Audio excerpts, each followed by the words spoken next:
বন্যায় ক্ষতিগ্রস্ত সিলেট সিটি কর্পোরেশনের ১২৭ কিলোমিটার সড়কের অবস্থা এখনো বেহাল। মেরামতের প্রয়োজন ৪১৮ কোটি টাকা।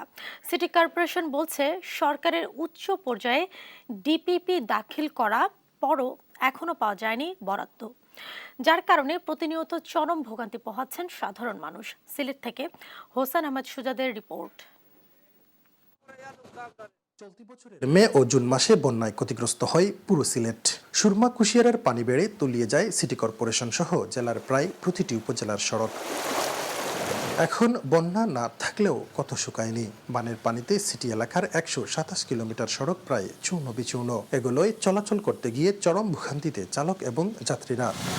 গাড়ি চালাইতে গেলে আমরা জাম্পারের ক্ষতি, গাড়ির ক্ষতি, গাড়ি ভাঙ্গিয়া গেছে কি। প্রাঙ্গনগুলা মেরামত না করলে যে কি পরিমাণ সমস্যা হয়, যারা রিক্সা আরোহী তাদের কোমরের হাড়গুলো স্থানচ্যুত হয়ে যায়। একটা মাল লিয়া বাইন্দা যাইতে খুব অসুবিধা, গাড়ি লাইন লাগিলে যানজট লাগি যায়, মালও উল্টে যেতে পারে সম্ভব। সিটি কর্পোরেশনের দায়িত্বপ্রাপ্ত কর্মকর্তারা বলছেন নিজস্ব বরাদ্দ দিয়ে ইতিমধ্যে প্রাথমিক মেরামত সারা হয়েছে, তবে সব সড়ক পুরোপুরি মেরামতের প্রয়োজন ৪১৮ কোটি টাকা। ১২৭ কিলোমিটার ক্ষতিগ্রস্ত হয়েছে এবং আমাদের যে ট্রিটমেন্ট প্ল্যান্ট আছে তার চতুর্দিকে যে রিটেনিং ওয়ালের নিচে থেকে মাটি সরে যাওয়ার কারণে আমাদের রিটেনিং ওয়াল এফেক্টেড হয়েছে আর কি।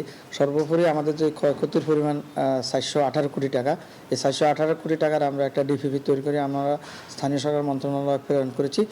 সড়ক ও জনপথ সিলেট অফিস বলছে বন্যায় ভয়াবহ ক্ষতিগ্রস্ত হয়েছে সিলেট জেলার ১৬টি এবং সুনামগঞ্জের ৮টি সড়ক। দুই জেলার মোট ২৪টি সড়কের মধ্যমেয়াদী কাজের জন্য প্রয়োজন প্রায় ৫৫০ কোটি টাকা।